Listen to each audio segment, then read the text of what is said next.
ਉਹ ਕਹਿੰਦੇ ਹੁੰਦੇ ਆ ਨਾ ਕਿ ਅੱਲਾ ਜਦੋਂ ਕਿਸੇ 'ਤੇ ਨਾਰਾਜ਼ ਹੋ ਜੇ ਨਾ ਅਤੇ ਉਹਦੇ ਸਿਰ 'ਚ ਡਾਂਗ ਨਹੀਂ ਮਾਰਦਾ ਬਲਕਿ ਉਹਨੂੰ ਮਾਤੀ ਕਵੱਲੀ ਦੇ ਦਿੰਦਾ।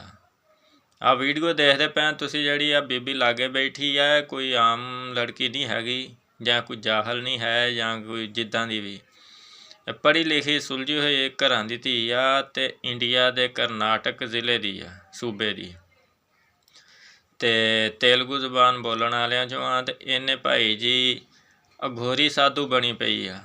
ਅਘੋਰੀ ਸਾਧੂ ਉਹ ਹੁੰਦੇ ਆ ਜਿਹੜੇ ਕਿ ਮੁਰਦਿਆਂ ਦੀਆਂ ਜਦੋਂ ਹੱਡੀਆਂ ਪਸਲੀਆਂ ਸਾਰਾ ਜਿਸਮ ਸਾੜ ਦਿੰਦੇ, ਉਹ ਜਿਹੜੀ ਰਾਖ ਬਚਦੀ ਆ ਉਹ ਰਾਖ ਆਪਣੇ ਜਿਸਮ 'ਤੇ ਮਲ ਕੇ ਰੱਖਦੇ 24 ਘੰਟੇ।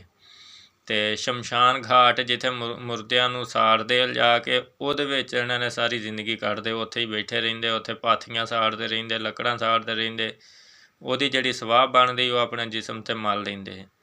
ਇਹ ਚੰਗੀ ਭਲੀ ਪੜ੍ਹੀ ਲਿਖੀ ਕੁੜੀ ਆ ਸ਼ਹਿਰ ਦੀ, ਅਤੇ ਇਹ ਸਾਰਾ ਕੁਝ ਛੱਡ ਛਡਾ ਕੇ ਕੱਪੜੇ ਲੀੜੇ ਲਾ ਕੇ ਅਤੇ ਅਘੋਰੀ ਸਾਧੂ ਬਣ ਗਈ ਆ।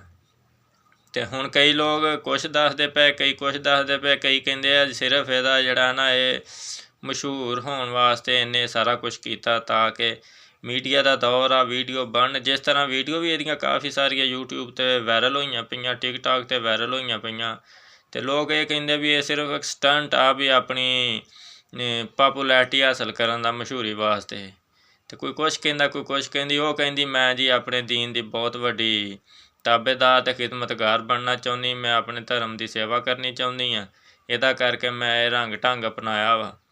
ਅਤੇ ਦੇਖੋ ਹੁਣ ਬਾਕੀ ਅਸੀਂ ਤਾਂ ਇਹੀ ਕਹਿੰਦੇ ਹਾਂ, ਰੱਬ ਇਹਨੂੰ ਹਦਾਇਤ ਦੇਵੇ ਵੀ ਇਹ ਕਿਹੜਾ ਦੀਨ ਆ ਜਿਹੜਾ ਤੈਨੂੰ ਕਹਿੰਦਾ ਵੀ ਤੂੰ ਨੰਗੇ ਹੋ ਕੇ ਫਿਰ ਮੰਦਰਾਂ 'ਚ, ਭਾਵੇਂ ਫਿਰ ਮੰਦਰਾਂ 'ਚ ਵੀ ਨੰਗੇ ਹੋ ਕੇ ਤੈਨੂੰ ਕੌਣ ਕਹਿੰਦਾ ਜਾ। ਮੰਦਰ ਲਾ ਲਓ, ਗੁਰਦੁਆਰੇ ਲਾ ਲਓ, ਮਸਜਿਦਾਂ, ਚਰਚ ਕੋਈ ਵੀ ਹੋਵੇ, ਉੱਥੇ ਔਰਤ ਨੂੰ ਤਾਂ ਕੱਪੜਾ ਲਪੇਟ ਕੇ ਪਰਦੇ ਦੇ ਵਿੱਚ ਜਾਣਾ ਚਾਹੀਦਾ। ਉਹ ਅਦਬ ਵਾਲੀ ਥਾਂ ਹੁੰਦੀ, ਮੁਕੱਦਸ ਜਗ੍ਹਾ ਹੁੰਦੀ ਆ, ਅਤੇ ਤੂੰ ਉੱਥੇ ਨੰਗੀ ਹੋ ਕੇ ਭੱਜੀ ਫਿਰਦੀ ਆ।